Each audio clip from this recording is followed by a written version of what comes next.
6 matches, 5 wins, victories over both Manchester City and Arsenal, and Manchester United back in the top 4. That's what Michael Carrick has achieved in a remarkably short spell in charge. The numbers speak for themselves.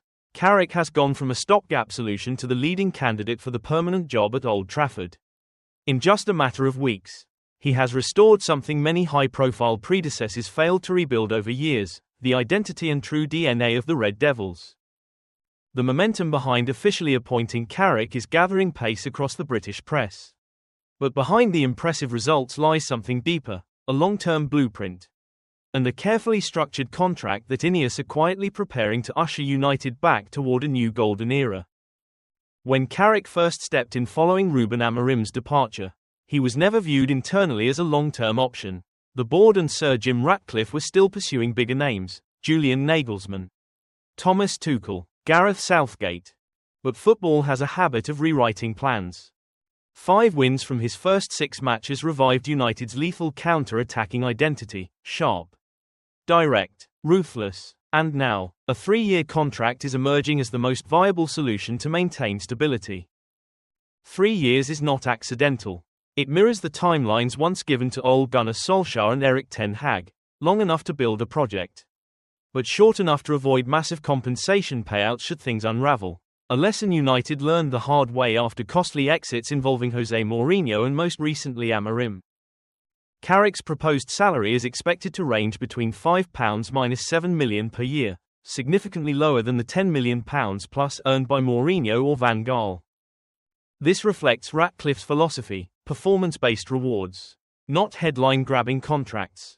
Bonuses would be heavily tied to Champions League qualification, because everyone inside Old Trafford understands that Europe's elite competition is not just prestige, but financial oxygen for future rebuilds.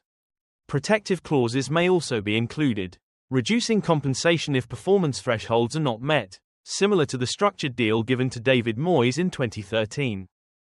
One key factor in Carrick's favour is his backroom staff, particularly Steve Holland. The former Chelsea and England tactician is widely regarded as the defensive architect behind United's newfound balance.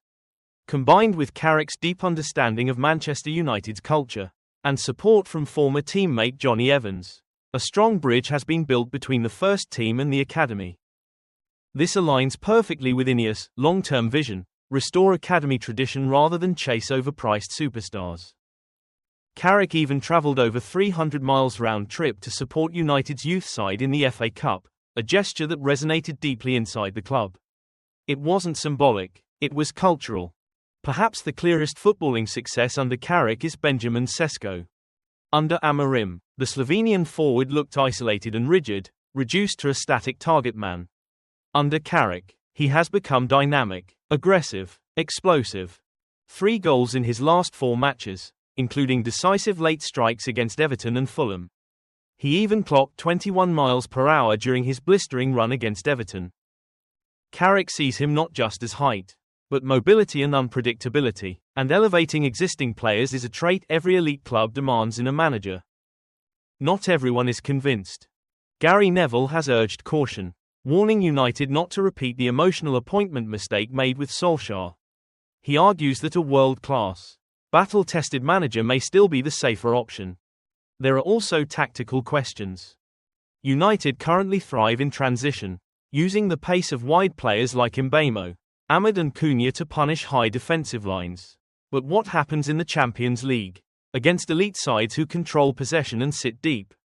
Can Carrick's reactive style evolve into a proactive, dominant identity? That remains to be proven. Yet Carrick offers something no foreign coach can replicate: a deep understanding of Old Trafford pressure and genuine dressing room unity. Players celebrate together, they fight together, and crucially, they win even when not at their best. He has shifted from Amorim's back 3 to a traditional back 4, unlocking Lisandro Martinez's distribution, maximizing Casemiro's control, and freeing Bruno Fernandes creatively. Carrick is calm, measured, never publicly demanding the job. Ironically, that humility makes him even more appealing. The bigger picture. Manchester United now sit 3rd, a position few would have predicted months ago. With no European distractions this season, full focus is on the Premier League.